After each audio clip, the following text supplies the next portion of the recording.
नमस्कार विद्यार्थी मित्रांनो. तर आज आपण पाहणार आहोत पक्षांतर बंदी कायदा.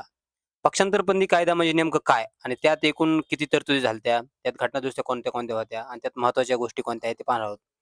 हे बघा, पक्षांतर बंदी म्हणजे काय तर अँटी डिफेक्शन लॉ. ओके. हे बघा, लोकप्रतिनिधींनी निवडून आल्यानंतर पक्ष बदलण्याच्या प्रवृत्तीला आळा घालण्यासाठी हा कायदा केला आहे. आणि ह्याच्या मागची पार्श्वभूमी जर पाहायची असेल तर ती आहे बघा, हे बघा, 1967 नंतर अनेक आमदार व खासदारांनी पक्ष बदलल्यामुळे सरकारे पडू लागली.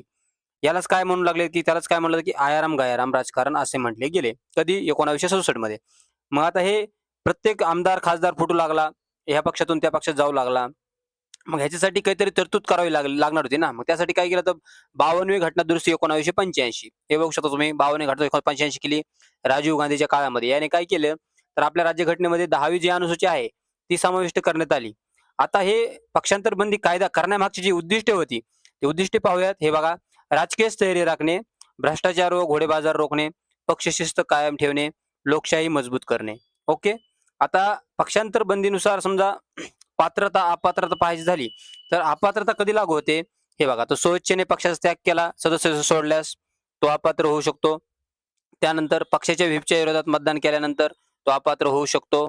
त्यानंतर तुम्ही पाहू शकता की हे बघा, अपक्ष सदस्य, अपक्ष उमेदवार निवडून आल्यानंतर कोणत्याही पक्षात सामील झाल्यास तरीही तो अपात्र होऊ शकतो. आणि नामनिर्देशित सदस्य, नामनिर्देशनानंतर 6 महिन्यानंतर पक्षात प्रवेश केल्यास तो अपात्र ठरू शकतो. ओके. आता याची आपण घटना दुरुस्ती पाहिलीच मागची एक, की 52वी घटना दुरुस्ती 1985 नुसार एक तरतूद करण्यात आली होती पक्षांतर कायद्याविषयी. त्यामध्ये काय तरतूद होती तर त्यामध्ये अशी तरतूद होती, की समजा तुमचे 100 आमदार किंवा खासदार आहेत लोकसभा विधानसभेमधील, बरं का. आता लोकसभेमधील तुमचे खासदार आहेत 100. आता 100 खासदारापैकी एकूण किती खासदार दुसऱ्या पक्षामध्ये गेले ते अपात्र ठरणार नाहीत. तर 1/3 काय इथं तरतूद होती? 1/3 म्हणजे 100 पैकी उदाहरणार्थ 100 पैकी तुम्ही 33 खासदार जर पक्ष सोडून गेले तर ते अपात्र ठरवले जाणार नाहीत. ही तरतूद त्यात होती. त्यानंतर आता पुढे चालून नंतर मग ह्याच्यामध्ये एक दुसरी अजून एक घटना दुरुस्ती झाली, ती म्हणजे 91वी घटना दुरुस्ती. तुम्ही पाहू शकता 91वी घटना दुरुस्ती कधीची 2003 ची. आता ह्याच्यामध्ये महत्त्वाच्या तरतुदी काय होत्या? आता ते 52वी घटना दुरुस्ती म्हणजे 1/3 सदस्याचे विभाजन ही तरतूद रद्द करण्यात आली. आणि त्याचे काय करण्यात आलं तर 1/3 च्या जागेवर 2/3 करण्यात आलं. किती?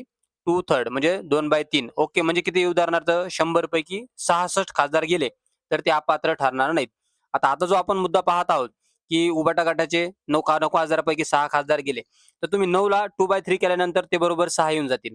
म्हणजे आता ते पक्षांतर बंदी कायद्यानुसार अपात्र ठरणार नाहीत. आलं लक्षात सर्वांच्या? हे पाहू शकता तुम्ही इथं 10वी अनुसूची ॲड केलेली. हे बघा, मर्जर हा शब्द महत्त्वाचा आहे हां.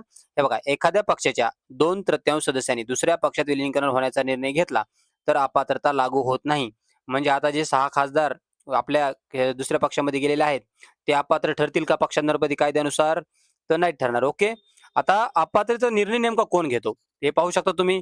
लोकसभेमध्ये सभापती घेतो, राज्यसभेमध्ये सभापती चेअरमन घेतो आणि विधानसभेमध्ये कोण घेतो? तर विधानसभा अध्यक्ष घेतो. ओके. आता यात महत्त्वाचा एक खटला आहे बघा, की हो तो खटला. आता त्याच्यामध्ये निर्णय काय दिला? सर्वोच्च न्यायालयाने निर्णय दिला, की सभापतीचा निर्णय न्यायालयीन पुनर्विवेचनाच्या कक्षेत येतो. आलं लक्षात सर्वांच्या? आता पक्षांतर बंदीचे काय काय फायदे त्याचे?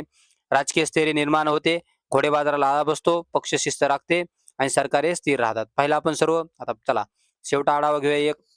ह्याच्यामध्ये महत्त्वाची गोष्ट म्हणजे 52वी घटना दुरुस्ती 1985 ची. त्याच्यामध्ये 1/3 म्हणजेच 33% सदस्य दुसऱ्या पक्षामध्ये गेल्यानंतर ते अपात्र ठरणार नाहीत. त्याच्यानंतर 91वी घटना दुरुस्ती 2003 नुसार काय केलं? 2/3. ओके. आलं लक्षात सर्वांच्या? अशा प्रकारे पक्षांतर बंदी काय, कोण पात्र ठरतो, कोण अपात्र ठरतो, अपात्रतेचा नेमका निर्णय कोण घेतो, सर्व गोष्टी आपण पाहिल्या आहेत.